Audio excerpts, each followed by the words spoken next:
Awesome. Okay, let's get started. Welcome to our desktop discourse manifest. Um, for those who have heard us before, awesome. For those who are new, desktop discourse is our bi-monthly-ish program where we unpack and talk about a different topic each time. This week, we're talking about our manifest theme reach, particularly of this narrative of what are we actually reaching for in this world of returning to quote unquote normal. What does that look like? What does that feel like? And what do we actually have the opportunity to build? Before we start our talk, which I'm thrilled for, let's give some introductions. Matthew is my name. My pronouns are they and them. And I am the coordinator of student support in SDI. Hi, I'm Melly. I use she and they pronouns, and I'm the coordinator of events at STI. Hi, I'm Mikey. I'm the student intern at SDI, and my pronouns are they, them. Hi, my name is Gabriel. I'm a SDI worker. Uh, yeah, I go by he, him pronouns. Awesome. Well, thank you all so much for being here. I'm really excited to talk about this because it's been every conversation about like return to normal has just felt so strange to me. This mix up of feeling like good, nervous, everything all at once. I wanted to hear your thoughts too. So my first question to ask our group is when you hear that phrase, when you hear people say, I want to get back to normal, what are your first thoughts? What do you think about when you hear that? I would say that my first instinct, return to normal, is probably like not having to worry so much about, and I'm not saying that like this is necessarily the best course for us, but like going back to normal, a keyword back, would be like not worrying so much about distance, not worrying so much about like, I don't know, germs, I guess. But like, I'm kind of a germaphobe myself, so I do worry about germs pretty often, regardless. But other than that, like not wearing masks, I think that about covers what I would assume in terms of back to normal. Right. I thought there was like, uh, I could see the narrative of when people say going back to normal. A lot of people instantly think of how it used to be, like pre-pandemic, before it actually happened. Uh, I do think that's like kind of impossible. Where I think uh, normal, in my opinion, right now would be like adapting to what we had, like rather than going back to what we had, because I feel like that'd be like kind of counterintuitive to what we just like kind of like experienced, like how Mikey they were talking about like wearing like not wearing masks, keeping like not keeping social distance. Like I don't think we could ever, at least a good portion would ever be like feel comfortable to even come back like normal, as a lot of people would say. Hence the reason why I think I don't think we should think that way, where going back to normal, but more so like making this the norm now, if you know what I mean. Yeah, it's interesting. When Gabe and Mikey, you kind of brought up about the mask wearing, it made me think about um, how certain places kind of reverted back to that normal really quickly. Like I'm thinking of like how quickly Florida did that, or even Indiana, our neighbors, or even if you go to like Lincoln Park, it seems like there's no pandemic there because people are not wearing masks. So I think it really depends like on kind of like what circle you're in and like what that comfort level is. Like you were saying, Gabe.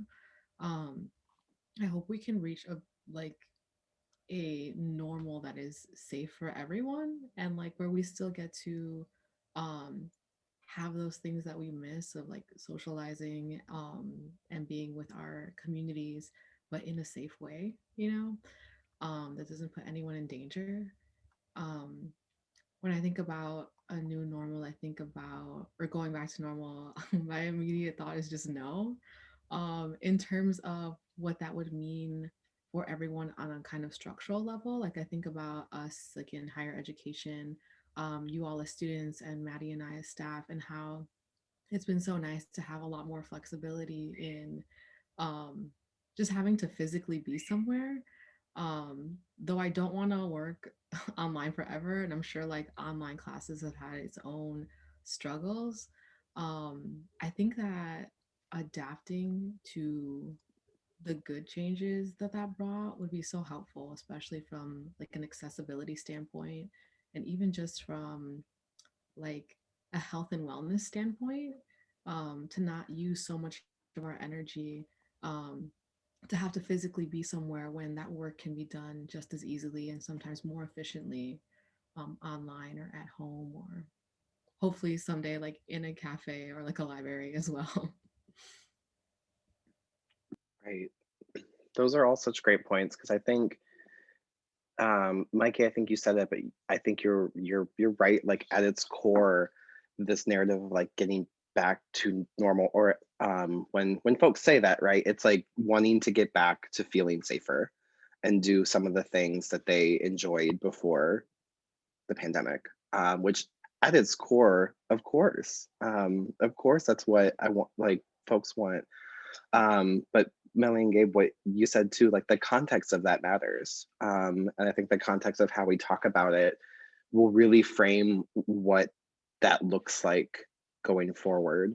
So I wanted to ask too, um, this was just a note, but I'm wondering if you're noticing it as well.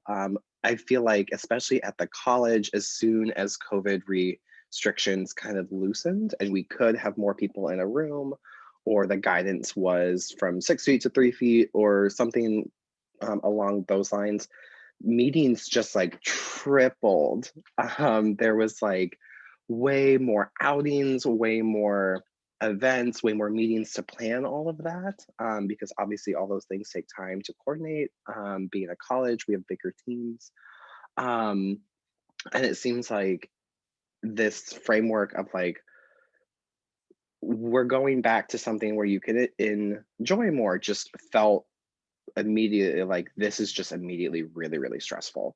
That's at least felt for me that the calendar went from like manageable to oh my gosh in a heartbeat.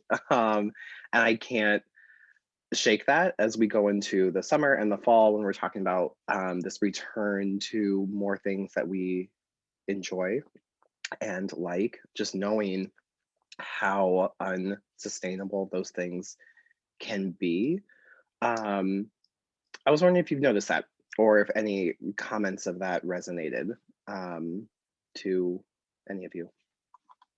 I think the first thing that like came up to me was I had a conversation with one of my friends where we were talking about how because of COVID, we became more appreciative of everything. So the fact that we're able to go outside just for a bit, even for just for like grocery shopping, like it is like really nice for us. But like how you were talking about it, Matt, like I could see it most definitely as businesses are trying to like get people back in and like increasing all these numbers. I think it's like a lot of higher ups need to understand that like we operated so differently for so long now, like it's been like a year or two, and I think if anything we should slowly ease into it rather than just like come in and get a lot. Like I think it's just companies or like schools like way of like saying that hey we're still like operating like here, like don't forget about us, I guess. But it was really interesting that you said that though. What resonated with me was the idea that since I am graduating, I will be like looking for a job. And I am thinking about the adjustment from, because I've been working for SDI virtually, remotely for about a year now. So I'm wondering what it's going to look like to transition into a job where I may or may not be working remotely, depending on like how soon I need to acquire the job, what if it's going to like fit in my field, if it is going to be something where I might require to like be in an office space, or like if I end up working retail or like fast food or something like that. And I'm just thinking like what it's going to look like to have to transition back to working in person, because I'm more or less used to like living my life from my apartment at this point. Um, and yeah, it just is such an interesting like thought, to have to go back to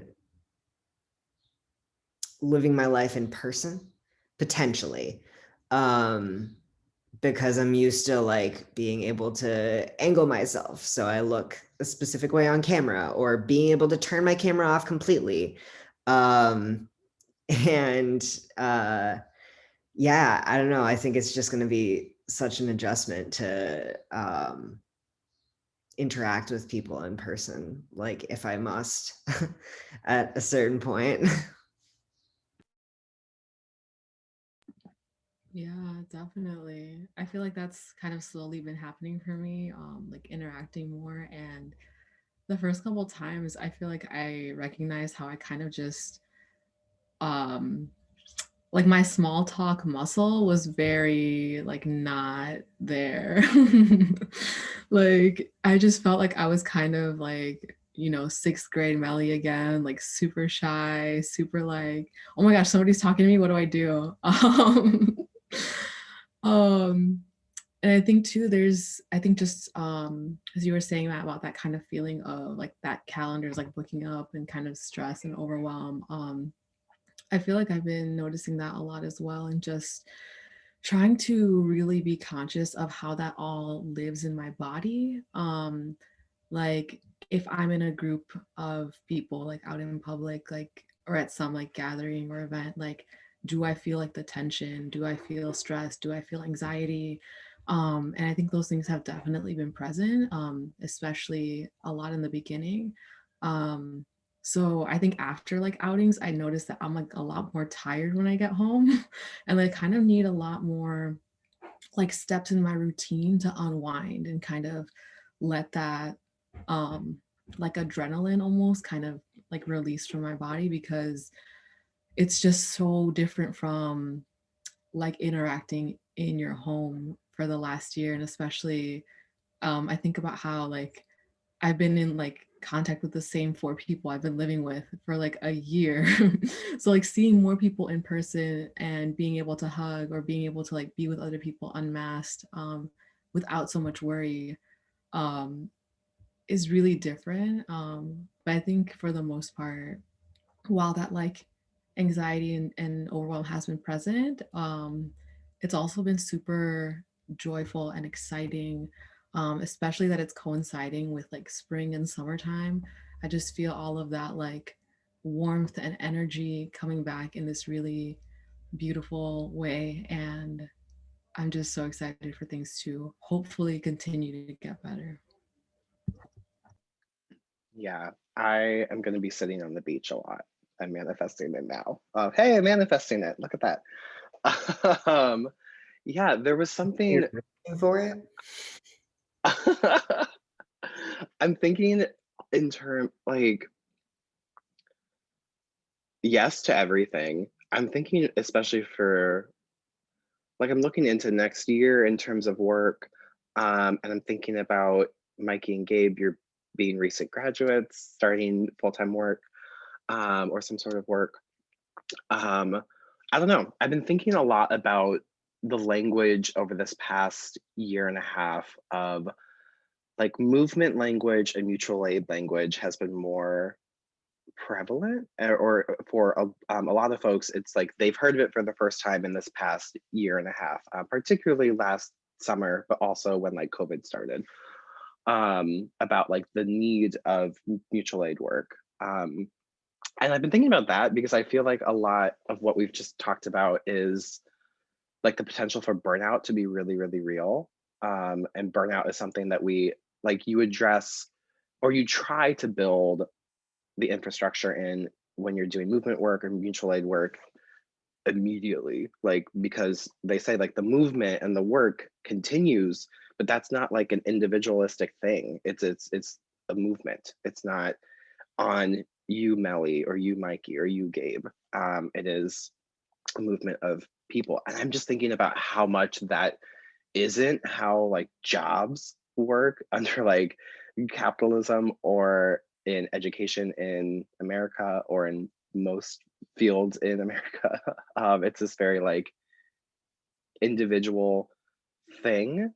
Um, yeah, and I'm thinking about just like, I mean, it's we talk about it in mutual aid work as this like organic thing. When somebody needs to tap out, they tap out, and then there's immediately someone to fill that work. When someone has time to give more, they give more, and then people can take a more organic break. And thinking about how much like that resonated so much in the past year and a half about not only was thinking about, yeah, this is nice, but yeah, this is necessary for work, especially like our work of equity work, how necessary that is, and how much that's going to come in tension with like jobs, because it might mean you have to hire more folks at a good living wage. You need bigger teams. You can't threaten layoffs for folks because it is going to cause more burnout.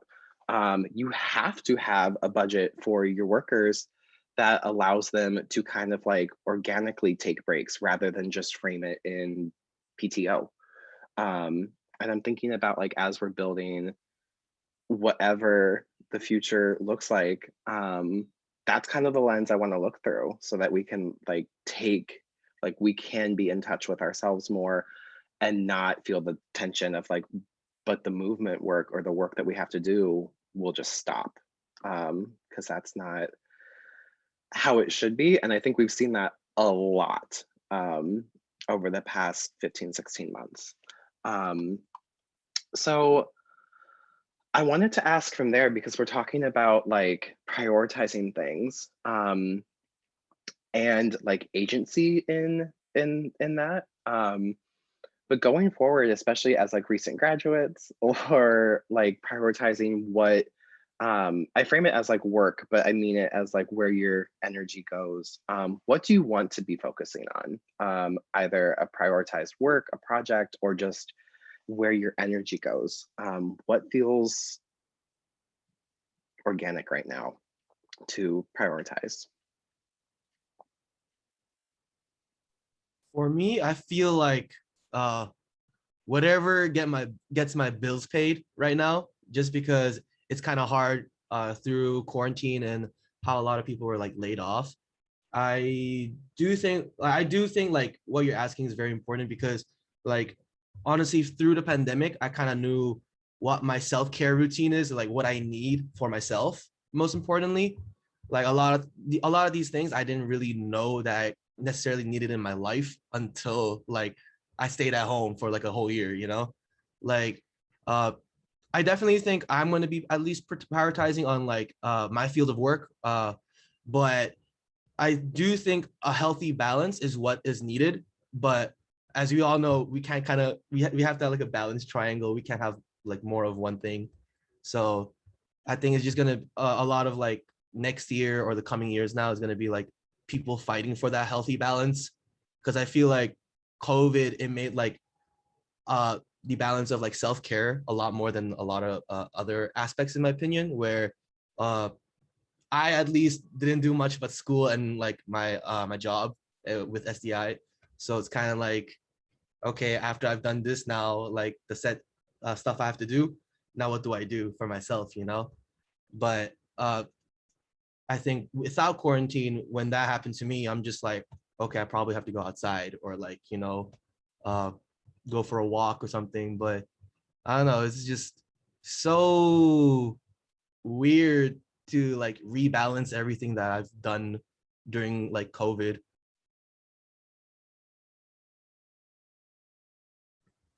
I agree with, or a lot of what Gabe said resonates with me. I spent like so much time, especially over the past semester, like trying to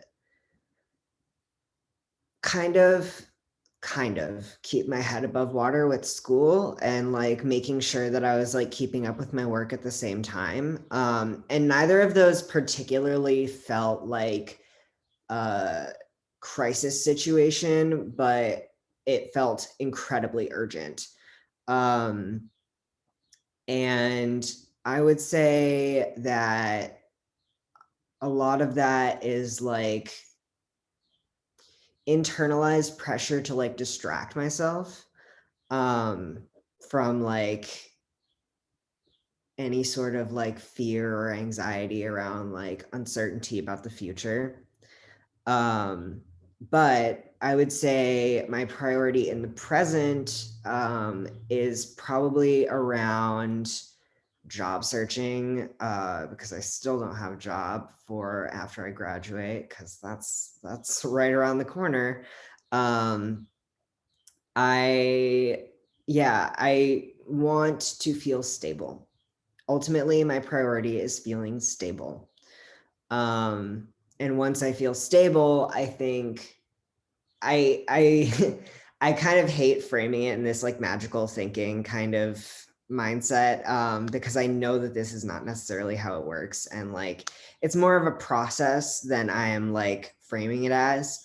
But the thought process that I've been kind of going off recently has been like, once I feel stable, I will have more like mental energy to like put towards things that I enjoy. Because I think like, again, that fear and anxiety around like not knowing what's going to happen, like months into the future, or even weeks into the future, like is preventing me from like fully enjoying the things that I do enjoy. Like I make music and I really enjoy making music. But I don't think, I mean, I've barely, I practiced a song for lavender ceremony, and just picking up my guitar to begin with was like so difficult for me. Just because like even playing a song that was written by someone else, I felt like I had such creative block because I was like so stressed out by like all of the other things that I needed to do that like weren't necessarily things that I like enjoyed the most. But they were things that I had to do that had like deadlines and all that. But again, just to drive home what I was originally trying to say before I think I went on a tangent, I feel like I prioritize feeling stable right now. And I think that a sense of stability would make it a lot easier, at least for me to kind of diversify my attention towards like things that make me happy. Yeah.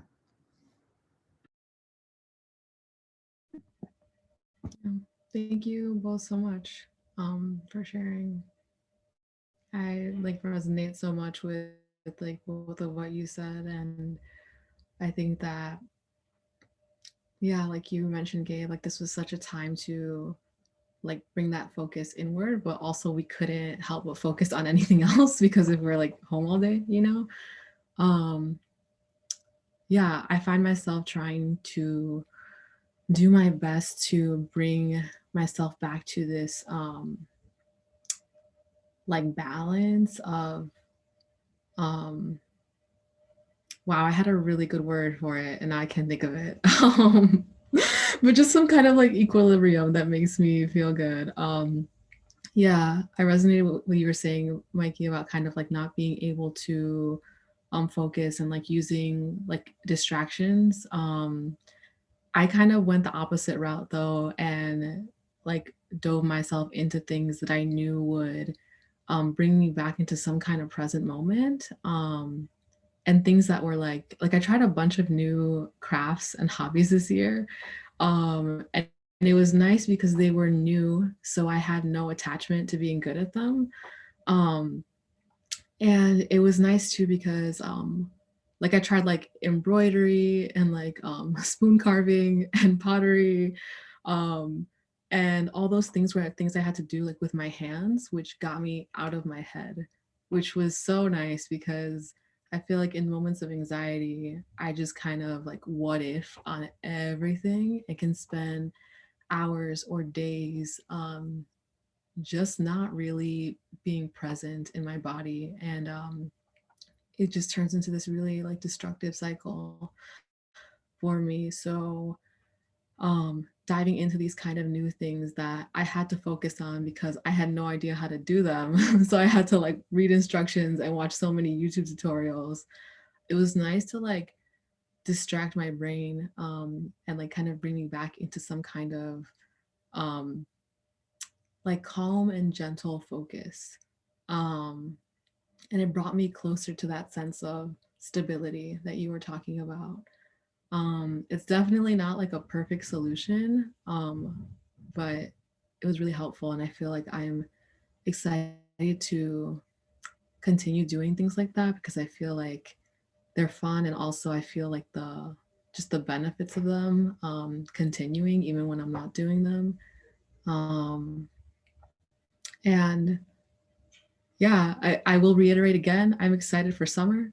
I'm excited for like the warmth and just like what that new energy is going to allow um, for that sense of stability. Because I think too, like it was just so hard to not even be able to go outside, like when there's so much snow, and like to engage with our community in that way. So having more opportunities, I like that. Um, I'm excited for. So that's kind of, I feel like we kind of like talked like or kind of broke apart your question a lot, Maddie. But that's I guess like the focus that I or the project that I'm focused on is just trying to like we kind of all echo like reach that point of like care and stability for ourselves. Yeah, I love that you broke it apart because I think it names that there's like a tension there, like a tension between um, prioritizing care um, and like getting your bills paid, and how much the feeling of being stable is tied into, am I secure in my housing? Am I secure in like future student loans? Am I secure in food? Um, it just made me think, and while you were talking, I was looking up language to it. In 2017, when Hurricane Harvey hit, organizers in Texas started using the language that they crafted, but it's been spread some from there of just recovery model.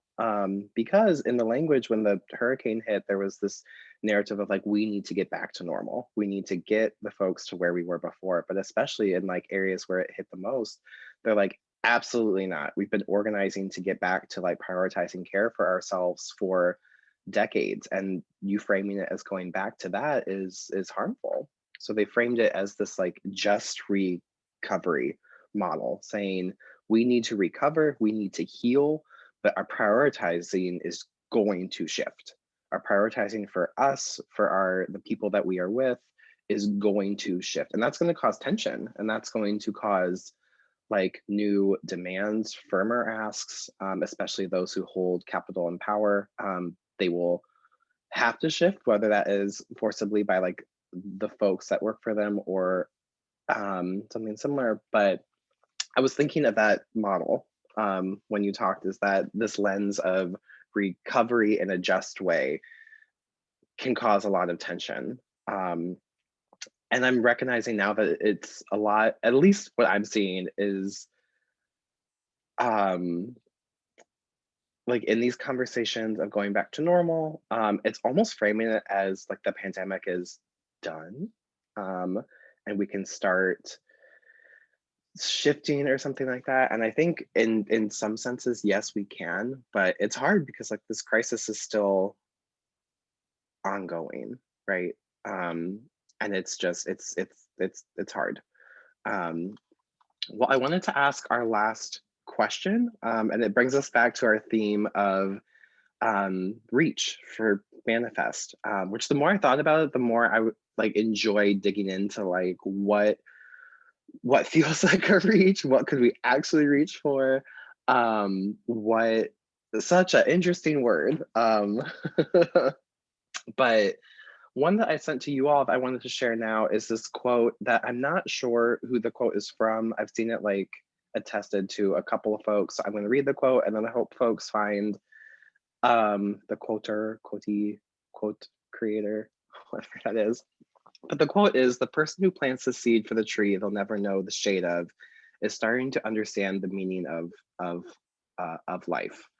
And it's such a deep quote, but for me, it resonates that like building the shade in this, but building a work of like recovery of care for all really, really takes a lot of time. And it can take a lot of movement work and it can take a lot of like community. Um, and that was is focused on care. Um, and it's also making me think that it's a very like intentional thing that doesn't just happen. It is formed and we have to form it. But my question to you all right now is, as we're planting this seed, I think the fall is a marker for a lot of new things, and we're planting the seed for something, but that something's kind of, it could be up to us.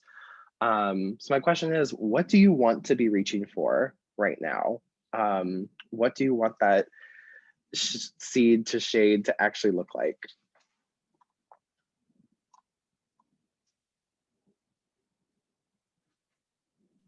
I think first thing is like self-discovery, maybe. Because like during the pandemic, as I said before, I felt like I discovered a lot of things that I didn't think I would like or enjoy. I started doing more of a like regular skincare routine before going to bed, so it feels different from there too. But I think a lot of things that happen now is like it taught me about like more about myself than I thought it would, and I don't know necessarily about like the shade or anything like what's gonna happen as in what like in the future, but I do hope that like whatever I learned right now is gonna allow me to adapt like after, you know, like I wouldn't want to if another pandemic happens, you know, like I don't want to go through the same like hardships again. Like now we can kind of think of like how we can prepare for it, but also like uh I think if like we lost the job, then like we know what to do in that time to heal as well as like find another job. Like I know a lot of people once they lose their job, they're frantic to find another one. But I feel like the pandemic like made us slow down our pace, and that was very important because like if you go too fast, like you know you're gonna trip. So that's what I wanted to say. So I wanted to comment on something, and I'm definitely not like taking claim to this. I do want to say that like something that this quote made me think of is like the mass worker walkouts that are happening right now, like especially in like fast food restaurants and stuff like that. And like again, I cannot take claim to the work that's being done there or like any of that realm of things. But I do think it's incredible. And I think that that is planting the seed for like better working conditions, and more just working conditions, like people actually getting paid a living wage. People like Maddie mentioned briefly earlier, like people actually getting like time to rest, and not having to work themselves to the bone all the time just to feel stable. I think that in our lifetimes, we may or may not see like the benefit of that. It just depends on like how fast things move from here. But I think that it's incredible work. And I think that it's absolutely necessary right now. And I just hope that the momentum on it stays rolling, I guess. Yeah.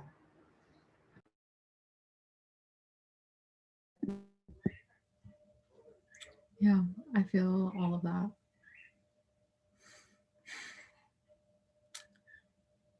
Yeah, I think I've been thinking a lot about that in terms of a more like personal and ancestral level.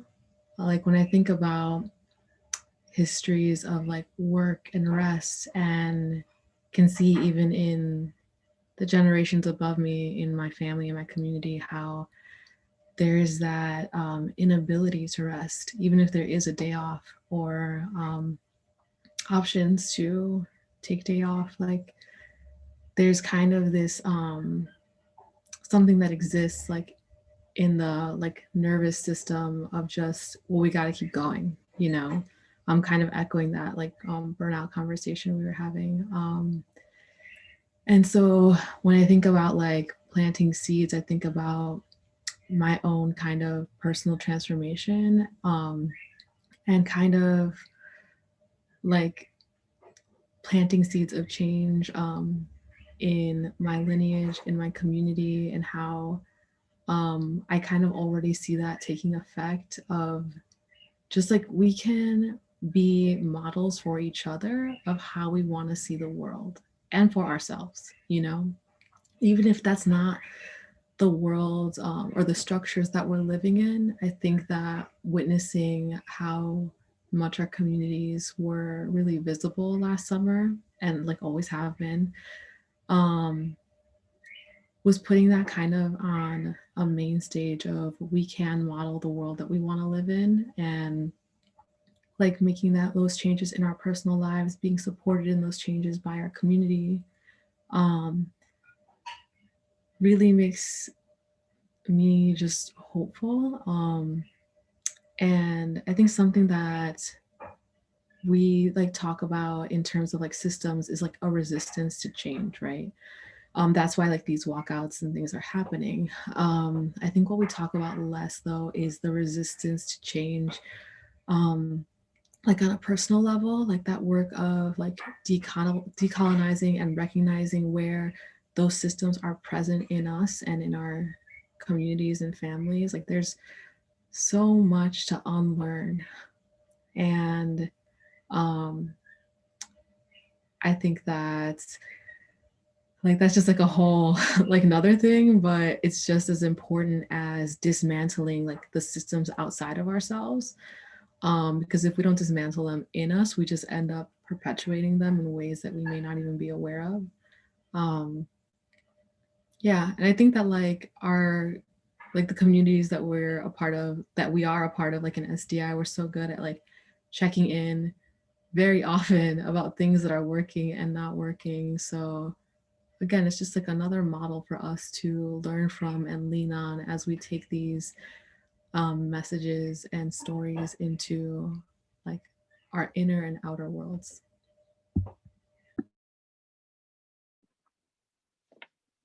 I agree so much with everything you all shared. Um, Thank you so much for this talk. I think we've been reaching for a lot this past year and a half, both on purpose and both as kind of like a struggle. Um, but I've been really, really grateful to be in that work with you all. Um, so I want to thank you again for our time. Thank you to all who are listening. Um, and whatever the future might hold, I'm reaching for the best for everybody. All right, happy manifest.